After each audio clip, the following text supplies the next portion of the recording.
Today's guest is Donald Gabbin. He is the Chief Operating Officer for PKH Enterprises, which is focused on insider threat, zero trust, and cybersecurity. And Donald and I were chatting before we kicked off the recording, and we just have a lot of paths where our careers have kind of crossed each other, or people we know. We know a lot of common people. So, Donald, thank you so much for accepting my invitation on the podcast today. Thanks. I appreciate you having me. Looking forward to the conversation.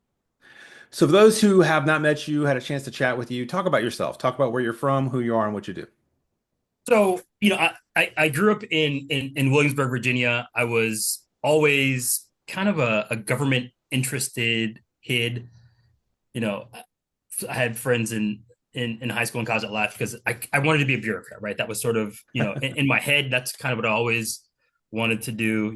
I was one of those like Model UN nerd, um, kind of kids, right? A Model UN kind of speech club, right? kind of guy, but got really excited about it. I always sort of believed in government, was interested in government.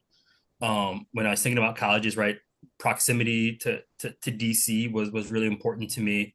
And I wound up actually going to George Mason University where I got my undergrad degree in public administration. Had some cool experiences, right? Interned at a PAC and was really sort of just thrilled by that interplay of right policy execution, policy design, policy analysis, right? Like Mm. that's sort of what really excited me.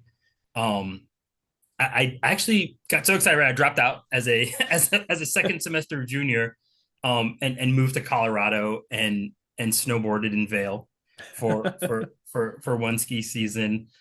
Took me a couple years to kind of get my life back together and get back into school. Finished my degree and was working in sort of in the nonprofit space, right? Which didn't feel too far off from some of that policy work, but really got back into government when I was working for another nonprofit that did sort of government and industry work.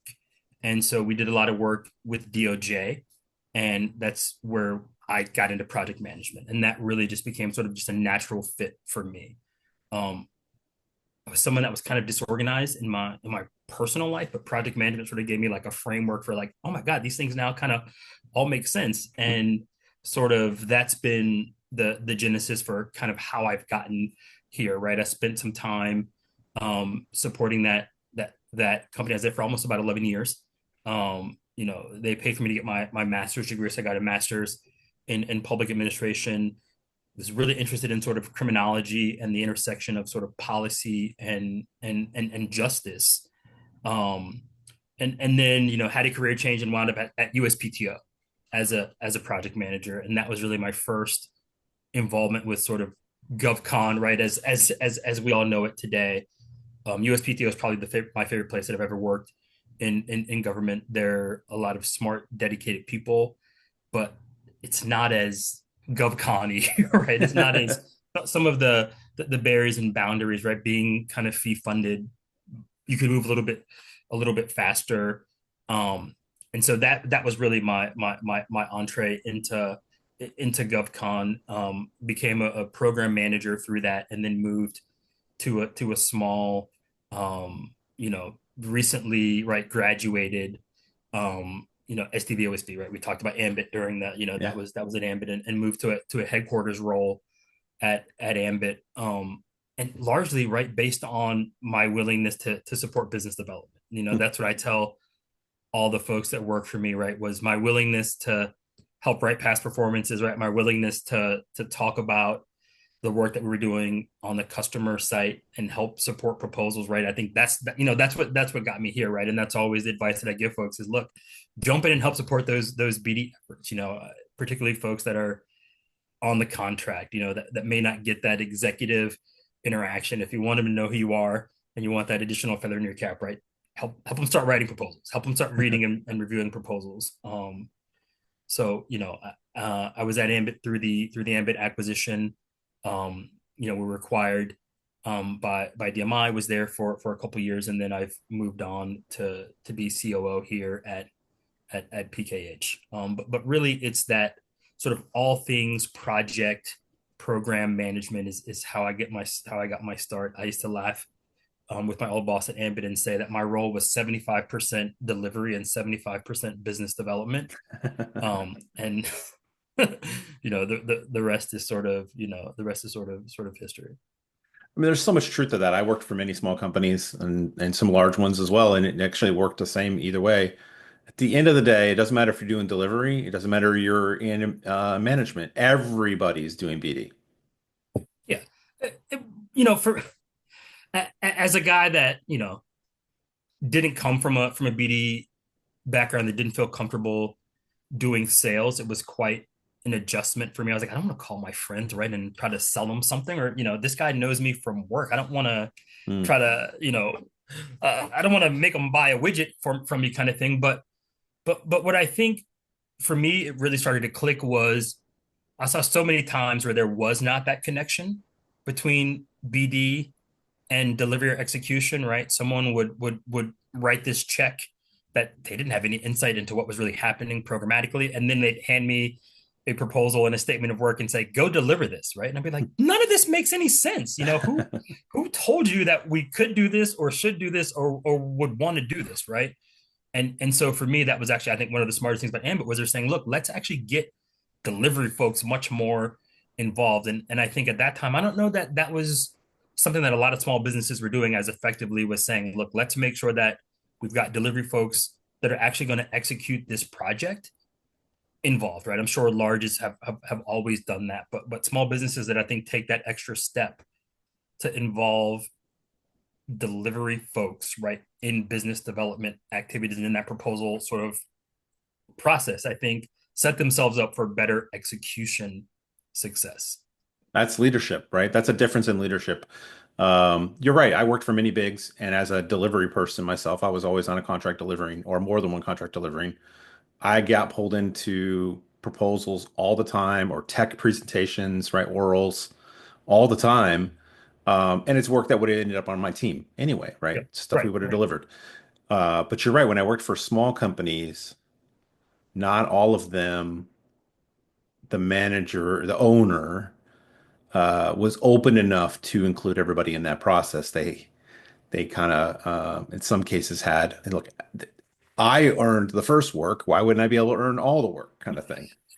Yeah, I think sometimes it's also can become it's a culture shift, right? I Yeah. think to go from that, and I noticed that, back when I was sort of even at right at USPTO, a lot of folks, from a variety of contracted companies were like, this is my job, right? My job is here supporting the customer, right? And as much as that's true, I always came from that. Well, let's make sure that we are helping you get your next job, right? Let's make sure that we're helping, even if it's not about company growth, right? Let's make sure that we have a role for you if and when this contract goes away, right? And the best way to do that is, one, to make sure that we know you, but two, to make sure that we're growing. And if this goes away, we've got another opportunity for you. It is a really the BD part of me, right? The 75% of me that's BD says it's a no brainer. The 75% of me that's delivery focused, right, sort of says, well, we do have to really respect the fact that these guys do have 40-hour commitments, to customers, that expect to have their attention. And sometimes in the small business world, that becomes a mindset shift of like, look, how do we incorporate some of these, other duties as assigned, right? Um, into the work that you're also doing to support your customers. Yeah, you're right. It's critical. And I also like what you said about, being in a position of authority and then reaching out and just participating with the people who are delivering. Hey, how can we make sure you're delivering well? How can, I have nothing, I have no responsibility in this space, but I want to make sure you succeed.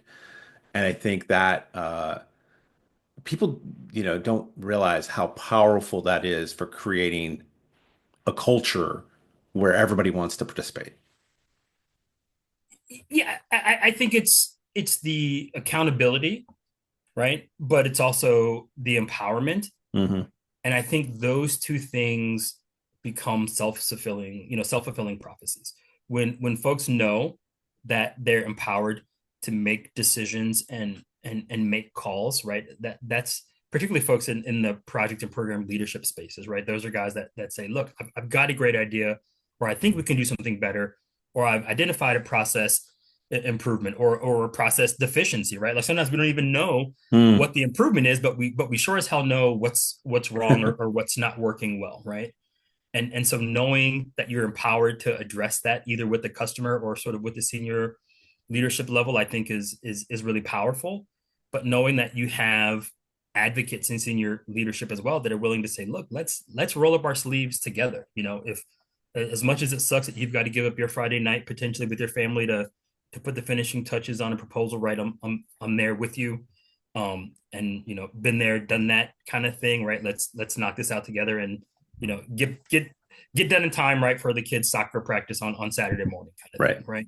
Oh no, I think that actually care and feeding of people as a whole is a got to be a core principle, or you will burn them out and you will lose them.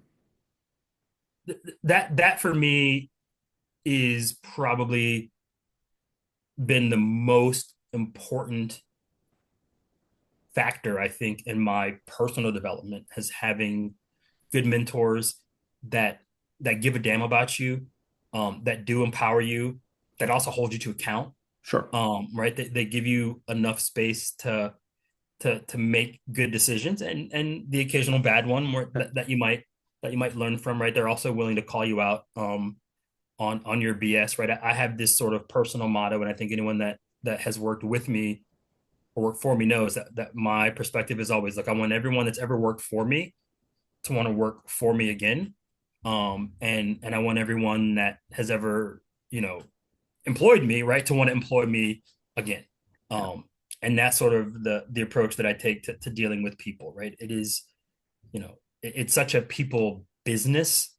We talked about, things just as simple as how do you interpret a contract, right? How do we interpret deliverables, and sometimes when there's a little bit of wiggle room, right, having some of those people skills certainly doesn't hurt, right, to maybe just inch, maybe a bad decision or some gray area your way. So as much as it helps sort of with that development of staff and development of folks that work with you, it's also equally important, for how we manage those relationships for folks that, that we, that are paying us to work for them. Yeah. Well, this is a lot of good nuggets. So I'm curious to see how you answer the next question, which is, looking back at your career and the different places you've worked and interacted, what's something that you've kind of seen is just an impediment to getting things done efficiently? And it's generically in our industry or at large, definitely at large, right? And I'm going to caveat to say, you, Donald, and I, and Jeremy, are not necessarily going to have um, the power today or the thought processes today to maybe even come up with what that efficiency might be. Like you said earlier, sometimes it's easy to identify the problem. Sometimes it takes a little bit more effort to figure out how to change it. What's something you look at that you go, man, I just wish it wasn't that way. It would be so much easier for, everybody coming behind me in their career if that wasn't the thing. For me, I think there's probably a bunch of smart bureaucracy, right, policy things that we could say, um, these are barriers, but for me, it's business development thinking. Honestly, like that is probably the one thing about this industry that drives me the most crazy. And it's not, we get it. You got to grow, right? Every organization has it, but it's that reliance on what I'll call sort of old school BD maxims, right? Like I think there's such an adherence to this is the way you have to do business development, right? Like that kind of evangelizing and the fight about is it Shipley or is it another method, right? That for me, I think has been, one of the biggest impediments, for me. And I think that becomes a tremendous challenge for people. And I've seen so many organizations, right, struggle with that, where, if I had $1 for every time someone said, well, have you talked to the customer, right? Well, maybe not, because, this guy was pursuing 10 other opportunities, but this is exactly the kind of work, right, that we do. We've got perfect past performance for it. And it's like we're searching for the perfect puzzle piece to say, we've got to do these 10 or 12 or 15 or 20 things because that's the way Shipley says it, right? And for me, nobody wants to waste time or waste effort, but sometimes, you got to take a swing. And I think letting those sort of tired business development practices be barriers sometimes for me is that drives me crazy as as an impediment in government contracting specifically. Yeah, I wonder how much of that is even a bigger barrier for, say, Gen Z, right? They're just starting to come into the workforce. They come with a completely different perspective on life, right? They dislike managers. They love mentors, right? Completely different way of interacting. I wonder how that's going to impact somebody who has got a classic BD methodology, and now you have these fresh young people who just don't want to do things that way. Yeah, if I think it's going to be difficult for some of those folks to adapt, right? Like particularly, uh, someone like me that spent a lot of time thinking about agile and working in agile and thinking about how to be iterative and responsive and move quickly and fail fast and learn from it and iterate to stop your effort and develop a 30 or 40 page, right, like gate review, right, for an opportunity. Our chief growth officer um at PKH came from a large business, and says it drove him crazy, right? Because sometimes you just feel good about it, right? And sometimes you just say, right, we're gonna take our swing. But I understand the idea behind it, but sometimes do you need all 40 pages, right? Like, and do you need gate reviews 2 and 3 and 4 and 5 and 6? And I think particularly for folks that are young that haven't had to sit in front of that murder board before, right? And Right. just get grilled about every potential deficiency, as much as it's helpful and helps define a strategy. I think the flip side of that is that it frequently can be demoralizing, Yeah. for individuals. And I think sometimes you talk yourself out of some things that maybe worth taking a shot. And what drives me the craziest is sometimes I've been places or seen partners or others, right, do the long thing, and you kind of get to the end and you're like, this doesn't look like something we want to pursue, but what the hell, right? We're gonna take a shot. And I'm like, we could have taken our right, we could have taken our shot, Right. without 2 or 3 days of preparation for just like gate review deck kind of thing. Yeah, I wonder how some of the new technologies that are coming out, certainly within the AI field, and just and of course contract changes that are on the horizon when it comes to government contracting. I wonder how all of that will play into, speed of business, right? Find ways to make it cheaper for people to bid. I've always been a big fan of multi staged procurements, right? Where you don't like eliminate people from the next stage, but you give them, hey, we want to give you some feedback on what we've seen so far. Right. We want to inform you so you can better decide, are you ready for the next stage in this particular procurement, or are you realizing it's not for you, right? And I think those, kind of collaborative, interactive, honest, because you don't get a lot of honest, typical feedback in that contracting process, right? Yeah, let's say you went all the way and you lost, right? And you can ask for the contracting officer for a debrief, right? But then there's all these rules about what we're allowed to say in the debrief, because otherwise, next thing you know, big protest or something stupid, right? Some thing where it makes somebody think something happened that didn't happen. But I think if you do that honest interaction throughout the entire process, man, how that could change it, and it could be cheaper to get started. Yeah, I love multi-stage. Hey, give us some past performance, right? And then we'll give you, what do they call, advisory down select, That's right? right. Because That's right. it does put that, are we going to take a swing, right? And maybe you take a swing and realize, you weren't one of the best, and then, right, you can make your informed decision there. But you mentioned some of the technology, and I worked with some young people uh, in my last role, and I think it's going to level the playing field, quite frankly, right? It's going to level the playing field for folks that use it, and I think it's going to leave other folks sort of behind.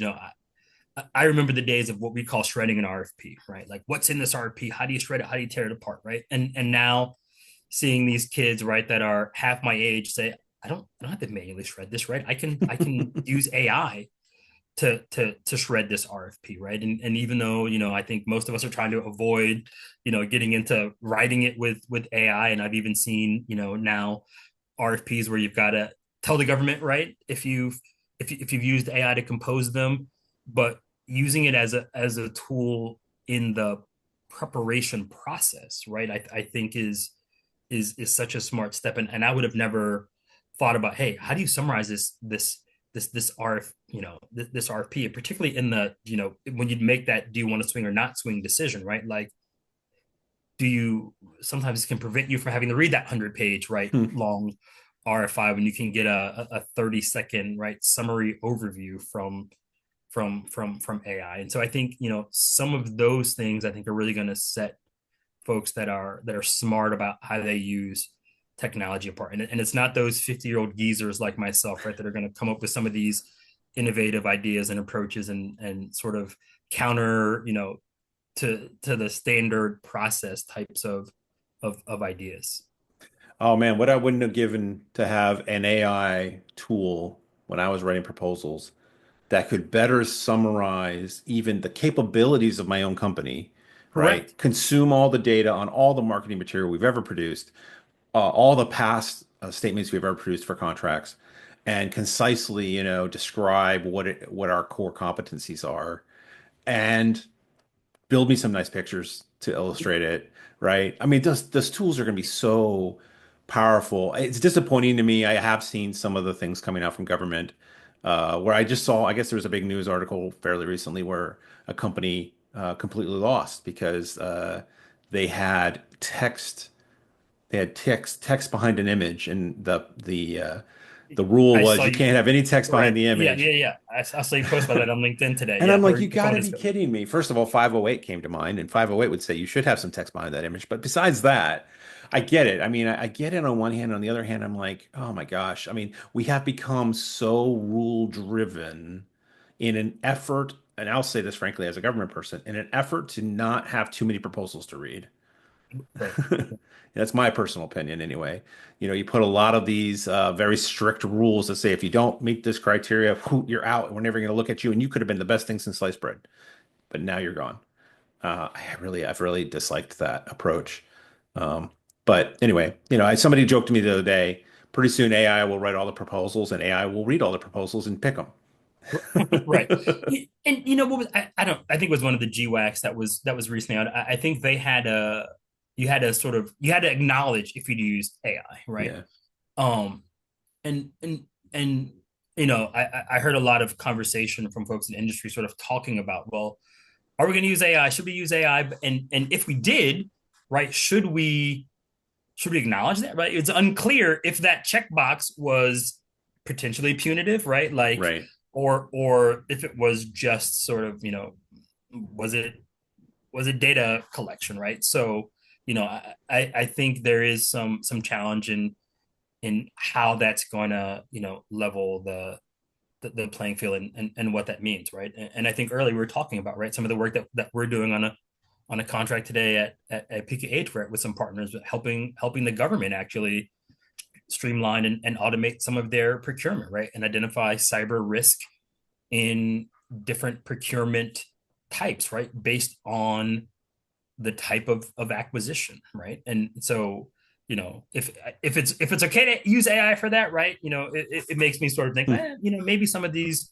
response content right down the road will understand how to streamline that. But I think that when we start talking about technology specifically, I do think that, tech demos and, some of these, you know panels and orals and kind of those three-stage sort of things, right? I think it's better for contractors, obviously, but I think it also gives the government greater confidence that these folks didn't just write it. Hmm. I think I'd seen lots of discussion earlier in the year, late last year, that, hey, that's sort of the government's AI alternative is rather than letting AI write it all, right, we're going to go to this more of a procurement, more of a multi-stage sort of procurement approach. But for me, I think more than anything, right, that actually gives you more confidence that the folks who've submitted their response, who showed up to do the tech demo, right, who built you a quick, prototype in a couple hours, ever, right? Now you've got some real confidence that these folks can do the work. Yeah. Well, I think at the end of the day, the quality of the outputs has always been important, right? If I read a proposal or a set of proposals and I see, you can tell they copied and pasted it from a previous proposal because they didn't change some words, and so they don't make sense in this proposal, right? Right. That has always been the case. And if you want to use the AI, you risk that happening if you never have somebody editing and reading it and looking for, consistency and coherent sentence structures. Right. That's Right. problem's been around forever when it comes to some companies and their rush to get, kind of a shotgun approach to proposals out there for contracts. Um, I think, assistive technologies are just that, assistive. And if they can shorten my cycles to get something done, and yet I'm, validating the quality of the output before I hit the send button myself, I think that's a great utility that will give us, economies of scale on our own productivity. No, completely agree. When I think about the amount of time as a young project manager that I spent an hour in a meeting, 2 hours to write the damn minutes, right? And Yeah. today you can record the meeting, transcribe it, summarize it, and have it in the inbox of everyone that attended the meeting, right? Before everyone's hung up. Right. From the meeting, right? There's probably still a straggler or two that haven't hung up by the time that you're able to get them those minutes. So, for me, I think it is, how do you remove some of those rote administrative tasks that have to be done, and you've got to check the boxes, Yep. but get rid of those things to create that, to give you more time to think and strategize and create value, right, for organizations and companies, right, but also for the government. Absolutely. So, Donald, what's coming up for you in the near future? So, I think so. I've been at PKH now for about 90 days. I think for us, the next step is, what does smart controlled growth look like? We've done lots of cool and exciting work, but I think we're being very smart about being strategic about where we grow and how we grow. So, we spend a lot of time talking about AI, and cyber. I think we're right at the intersection of AI and cyber and policy. We've been doing work across the federal government. PKH has been around for almost 20 years. And so I think the next step for us is to take some of those larger business ideas, concepts, methodologies, and thoughts, but use them in our small business environment. And I think that's something that's really going to accelerate us, is, knowing how some of the big boys have done it. Hmm. And, being around for 20 years, right, means you've definitely done plenty of the right things the right way. And this is about, how do we sort of help to stoke that engine and move things just a little bit more quickly.